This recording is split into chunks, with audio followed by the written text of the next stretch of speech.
মানুষ বড়ই স্বার্থপর রে, বড়ই স্বার্থপর। বুকের মাঝে জায়গা দিলে যতন কইরা ভাঙ্গে রে অন্তর। মানুষ বড়ই স্বার্থপর রে, বড়ই স্বার্থপর।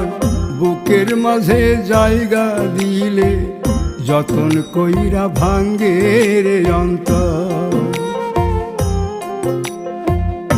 অচিনা এক জংলা পাখি যতন কইরা বুকে রাখছি, বুকের পাজর ভাঙ্গা সে যে সাজায় অন্যের ঘর রে, সাজায় অন্যের ঘর। মানুষ বড়ই স্বার্থপর রে, বড়ই স্বার্থপর। বুকের